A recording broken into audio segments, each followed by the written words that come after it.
Habíamos dejado el año 1943 con los siguientes acontecimientos. Primero es el norte de África. En el norte de África, Estados Unidos y Gran Bretaña desembarcaron en Marruecos y Argelia. Por otra parte, las tropas de la Commonwealth, es decir, los británicos, neozelandeses, australianos, etcétera, desde Egipto habían ido presionando hacia Libia y habían arrinconado allí a los alemanes y a los italianos. En Libia, digo, en Túnez, los habían arrinconado en Túnez. Y allí ya visteis que se tuvieron que rendir los alemanes, con lo cual ese frente de guerra queda totalmente eliminado. De ahí ya visteis que pasa al desembarco de Sicilia. Aquí ya Mussolini queda herido de muerte. Y del desembarco de Sicilia, el control de Sicilia, pasan al sur, al desembarco en el sur de Nápoles, en Salerno, y poniendo en jaque a Mussolini. Tanto lo ponen en jaque a Mussolini que al final sufre él mismo un golpe de estado, y el rey y sus antiguos colegas fascistas y el ejército pues decide destituirlo. Lo destituyen, lo encarcelan, pero luego lo liberan los alemanes en una operación de comando y acto seguido se va al norte de Italia, lo que se llama la República Social Fascista o la República de Salò. Y por unos meses Italia va a estar dividida, digamos que de Roma para abajo va a ser las fuerzas de los aliados, Estados Unidos, Gran Bretaña y los nuevos italianos, que van a colaborar con ellos, sobre todo los partisanos de carácter comunista, y una Alemania que ha invadido el norte de Italia y que se prepara ahí pues para resistir lo que haga falta. Luego también habíamos visto el frente ruso, como la ofensiva desde junio del 41 de los alemanes. Llegan a las puertas de Leningrado, llegan a las puertas de Moscú y en el año 42 la gran estrategia es forzar la ciudad de Stalingrado en el sur, cerquita del Cáucaso, sobre el río Volga, y hacer caer la ciudad de Stalingrado y los campos petrolíferos de toda la zona.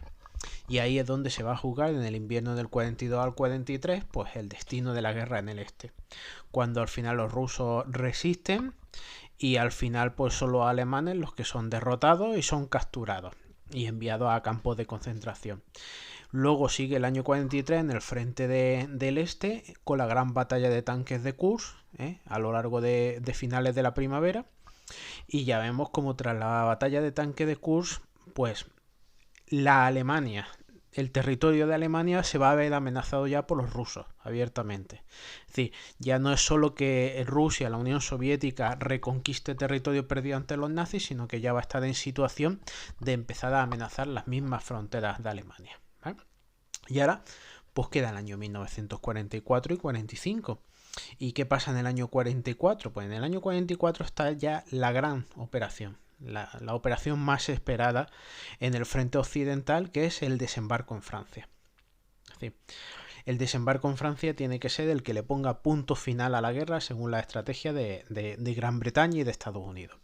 Pero claro, los mismos nazis saben que van a desembarcar en Gran Bretaña, así que hay que tomar todas las precauciones y hay que organizar la invasión de tal manera que se pueda hacer lo más efectiva posible.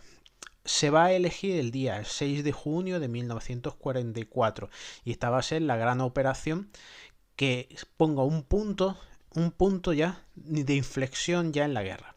Es decir, ya no es que en el este las cosas le estén yendo mal a los alemanes, sino ni en el frente italiano también o en el frente norteafricano, sino que desembarcar en Francia es tener a Alemania ya a tiro de piedra, ¿vale? Entonces, pues esta va a ser la operación Overlord. ¿Cuál es el plan?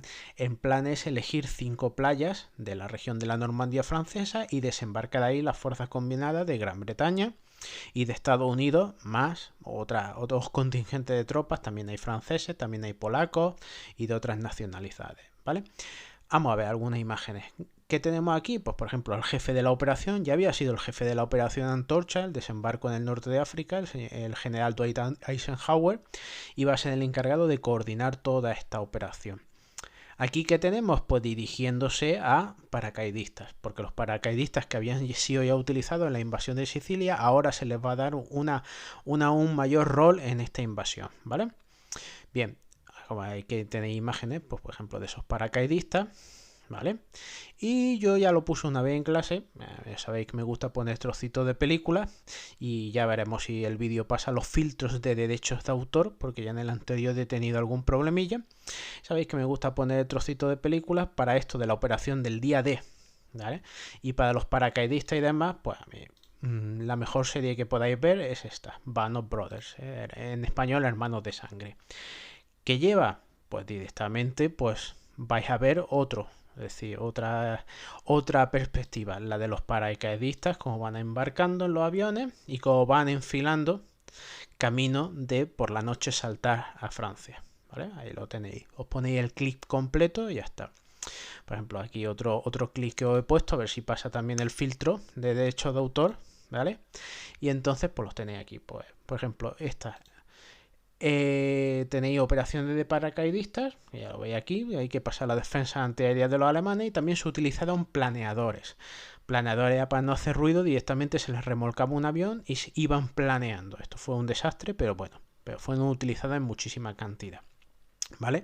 Entonces, ¿dónde se han acumulado las tropas? Pues las tropas se han acumulado directamente en el sur de Inglaterra, desde las bases del sur de Inglaterra, pues hasta esta zona, hasta estas 5 playas elegidas. Bueno, si no tuviéramos más tiempo hablaríamos de todos los engaños que se les hace para que los nazis crean que van a desembarcar en otros sitios y no en este, precisamente. Pero bueno, al final se eligen esas 5 playas y pues ya veis, desde los aeródromos van a salir tanto los paracaidistas como los planeadores, ¿vale? Aquí que tenéis, pues las playas encargadas, los nombres en clave Utah o Omaha para los norteamericanos y para el contingente de británicos y de la Commonwealth, entendiendo por la Commonwealth también australianos, neozelandeses, pero sobre todo canadienses, Gold, Juno, Sword. A ver, durante muchos años se había jactado los nazis de que toda la fachada atlántica francesa era el muro del Atlántico. Habían construido un muro de hormigón y de artillería para evitar un desembarco enemigo. Cierto es que habían conseguido el muro del Atlántico, así que la misión de ¿cuál es? La misión de la aviación y de los barcos aliados es intentar causar el máximo de bajas y de inutilizar las defensas costeras para que los que lleguen a la playa lo tengan más fácil. La mayoría de las playas funcionó, ¿vale? Excepto, bueno, ya si vemos luego un trocito de peli veréis que en Omaha pues no funciona. Y fue el sitio donde encontraron mayor resistencia. En las playas, pues lo digo por si veis películas, veis que en las playas los alemanes habían puesto una serie de ingenios, sobre todo era para evitar pues la llegada de las embarcaciones de desembarco hasta la arena o estas estacas, para evitar también que lleguen las embarcaciones. Por ejemplo, veis aquí estos pivotitos así, esto es que marea baja, marea alta, ¿no? Si tú quieres desembarcar y desembarcas con marea alta, pues a lo mejor la lancha de desembarco toca esta parte de aquí que tiene adosadas unas minas y estalla. Y esto igual, para evitar que entren tanques o para evitar que entren los vehículos de desembarco, ¿vale? Bueno, este va a ser el protagonista, aparte de los paracaidistas, este va a ser el gran protagonista, las lanchas de desembarco, ¿vale? Bueno, pues aquí vamos a ver unas cuantitas fotos, que esto se ensayó ya en la Operación Antorcha en Marruecos, luego se siguió en Sicilia, se siguió en Salerno, se fue perfeccionando más o menos y ya veis, lanchas de desembarco donde dentro van, creo si no me equivoco, que hasta 25 hombres por lancha, cada uno con 30 kilos de equipo a la espalda, ¿vale? Misión de la lancha de desembarco, dejarlo cerquita de la playa. Y a más cerquita de la playa te dejen, menos tienes que atravesar por el agua, que es mucho más vulnerable y mucho más lento, ¿vale? Aquí teníamos algunas de las fotitos, veis esas estacas y cómo van atravesando los hombres. Aquí estarían en lo alto los alemanes, y los alemanes, pues bueno, pues ya sabéis. Tenemos de especial valor de ese día, la crónica de ese día es de un señor llamado Robert Capa. Robert Capa fue un fotoperiodista que fue en una de las primeras oleadas, ¿vale? Y entonces sacó fotos muy valiosas.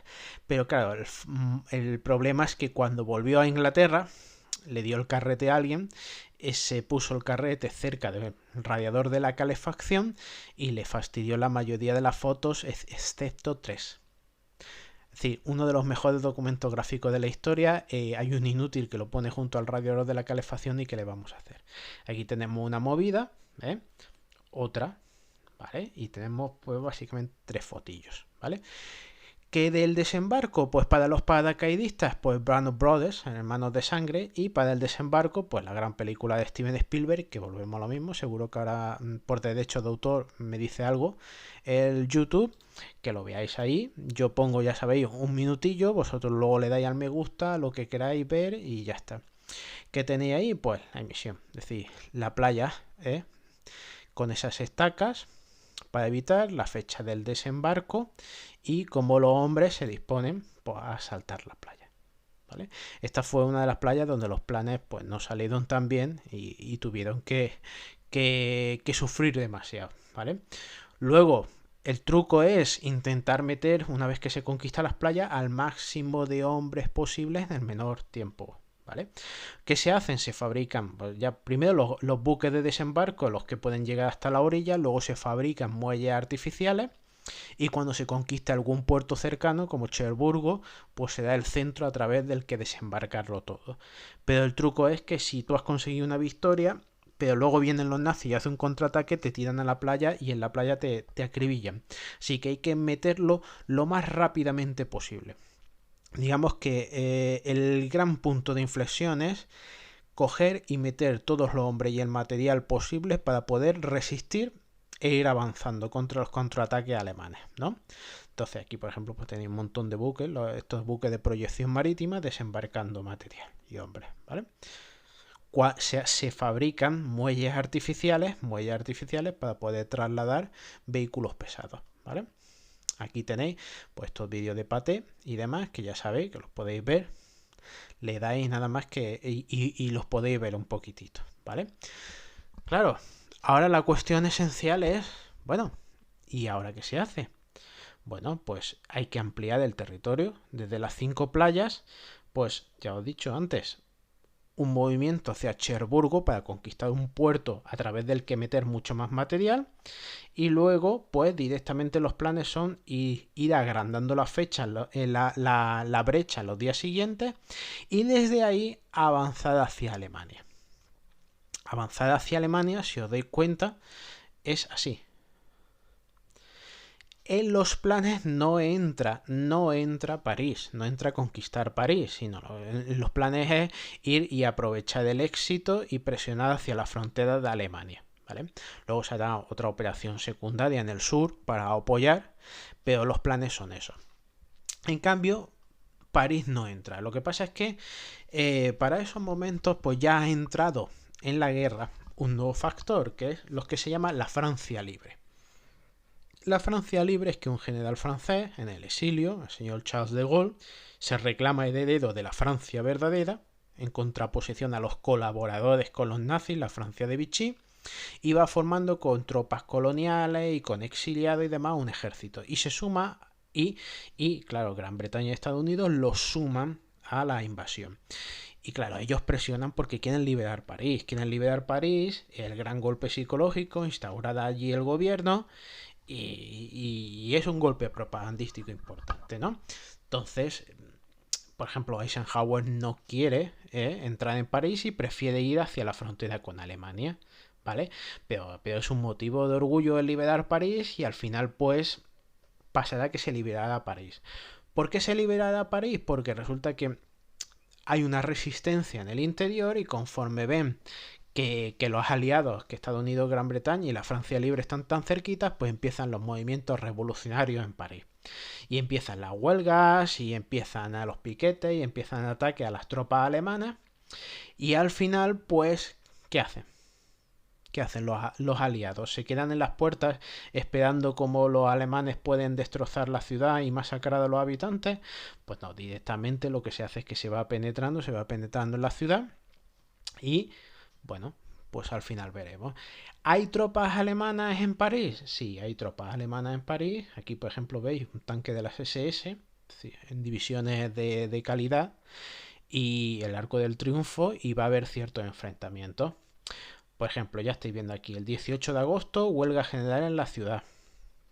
obreros en huelga, pequeños combates localizados en algunas partes de París, hay insurrecciones, ya hay gente armada, etcétera, etcétera.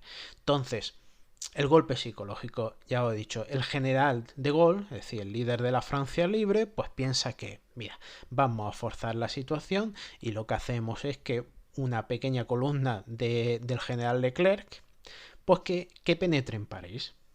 Penetre en París y ya vamos a forzar a los demás, a los norteamericanos sobre todo, también a entrar en París, ¿vale? Pues esa pequeña columna de reconocimiento se la conoce como la 9. La 9, si veis un blindado de la 9, pone España Cañí. Y dice, España Cañí, ¿esto qué es? Sí, los blindados de la 9 casi que exclusivamente eran antiguos miembros del Ejército Popular de la República que tras la guerra civil se habían exiliado de España y terminaron combatiendo para los franceses, ¿vale? Así que aquí ve las primeras tropas que entran en París y luego ya los desfiles triunfales de todas las tropas británicas, norteamericanas, etcétera, etcétera, ya que los alemanes se retiraron. Y que mejor que desfilar por los Campos Elíseos, ¿verdad?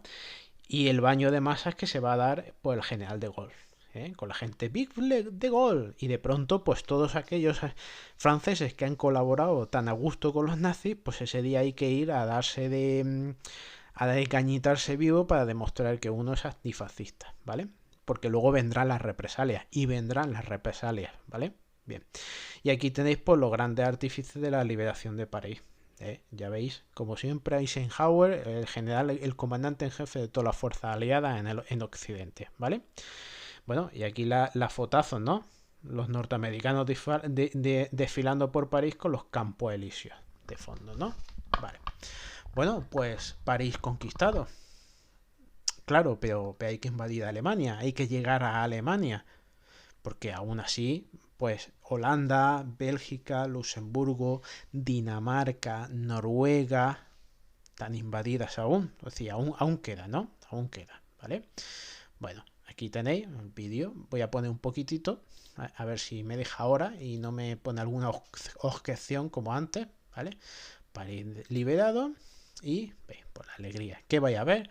Pues los desfiles de la gente, la alegría y la alegría y la alegría por la liberación después de los años, pues de los años que ha pasado bajo colaboración forzada con los nazis, ¿no? Aquí veis algunos.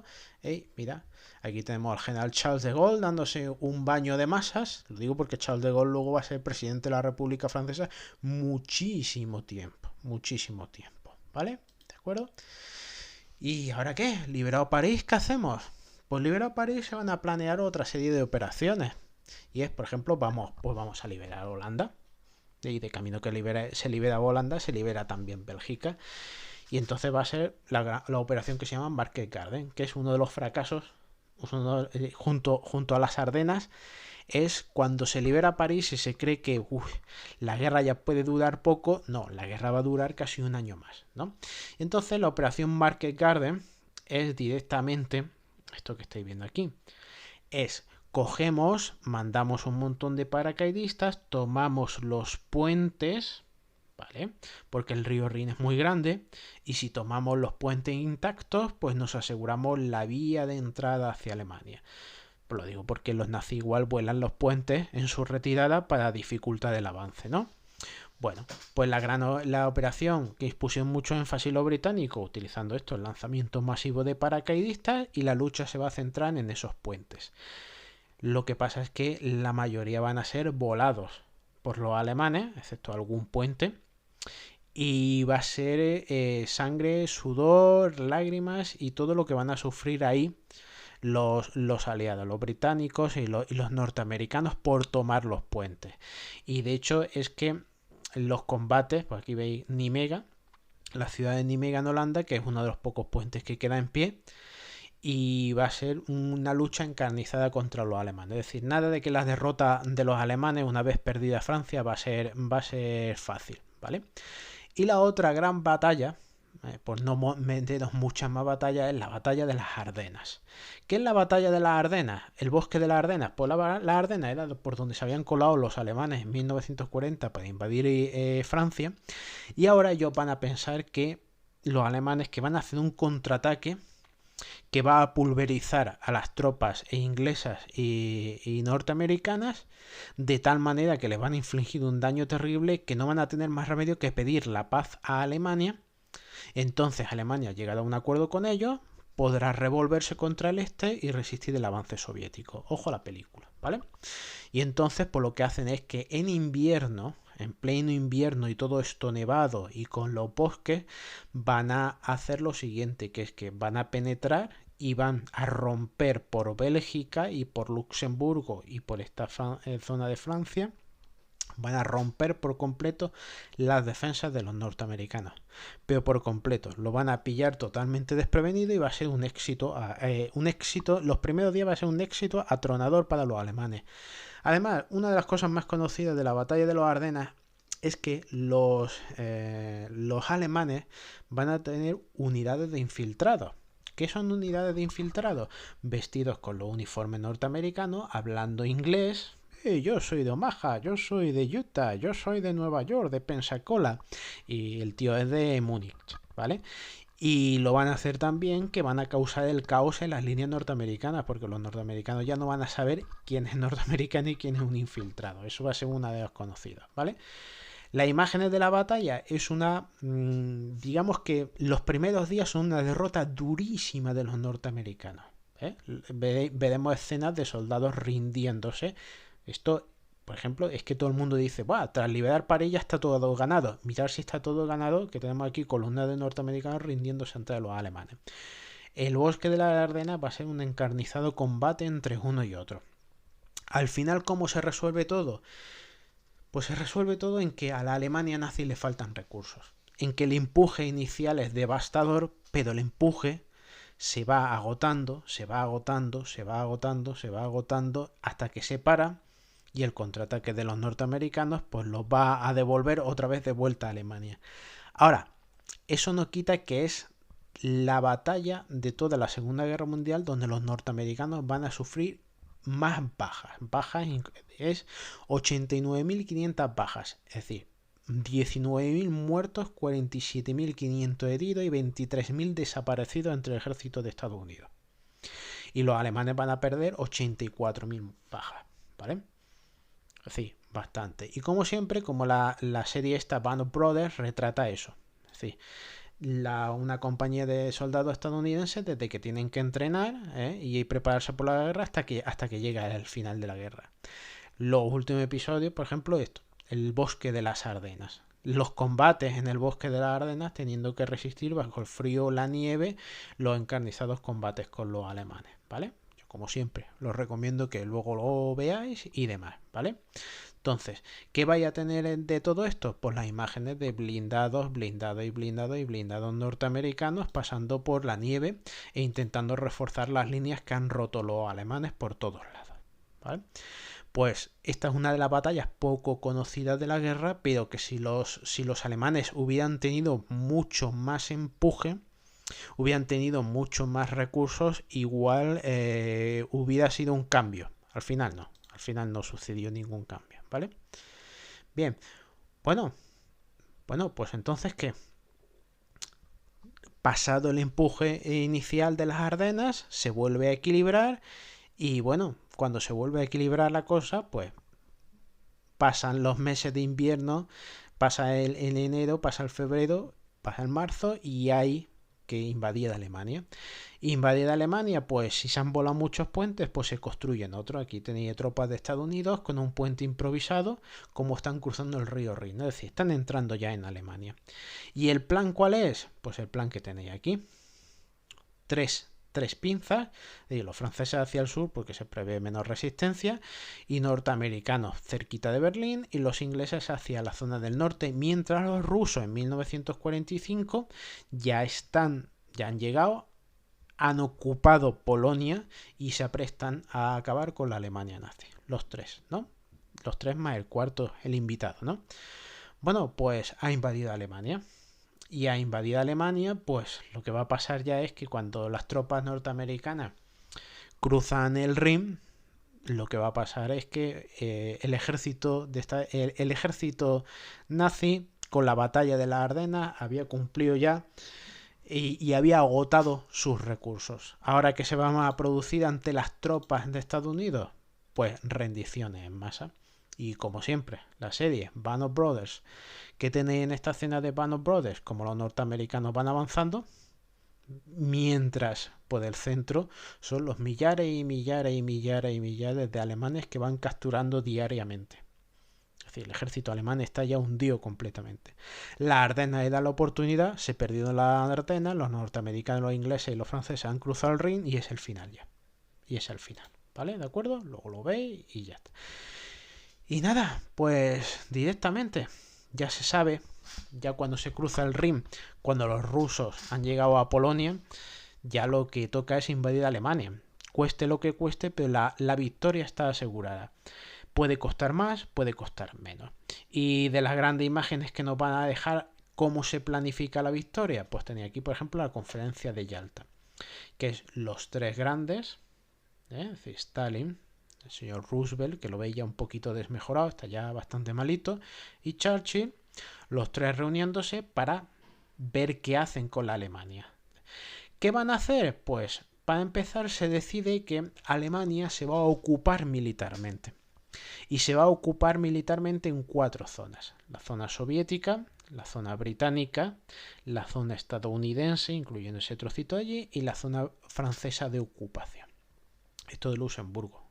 Esto es Luxemburgo, esto es Bélgica y esto es Holanda, ¿vale? Bueno, y ahora la cuestión es, además, Berlín, la capital del Reich, es dividido también en 4 sectores de ocupación. Y además, lo que se decide es el recorte territorial de Alemania para entregárselo a Polonia. Entre otras cosas porque Polonia va a perder tierras por aquí y las va a ganar en el oeste a costa de los alemanes. Lo digo porque por donde pasen los rusos, a expulsar a los alemanes. Es decir, coge y vete, coge y vete, coge y vete. Y millones de alemanes van a ser expulsados de aquí, ¿vale? Bien, pues nada, pues la última campaña que queda es Berlín. ¿Quién va a tener el honor de entrar en Berlín triunfante? Y pues ese honor se le deja a Stalin.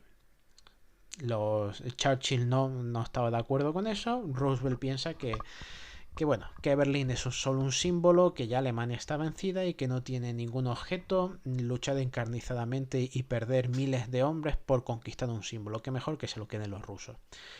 Bueno, ¿y qué queda para defender Berlín? Pues quedan restos de ejército con lo que tienen, y para la ciudad pues se saca a todos los niños de las academias de las juventudes hitlerianas, más viejos, tullidos, licenciados, etcétera, etcétera, para que luchen en las calles con lo que tienen. Las imágenes no he puesto muchas. ¿Qué imágenes tenéis? Pues gente ya, veis que con sus años encima de guerra, pero acompañados de niños y con lanzagranadas, pequeños lanzagranadas.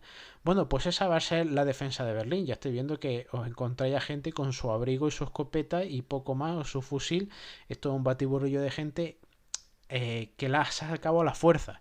Digo porque muchos de ellos desertarán, te pillan desertando, te ahorcan de una farola y con un cartelito de soy un cobarde, he desertado, etcétera, etcétera, como aviso a los demás.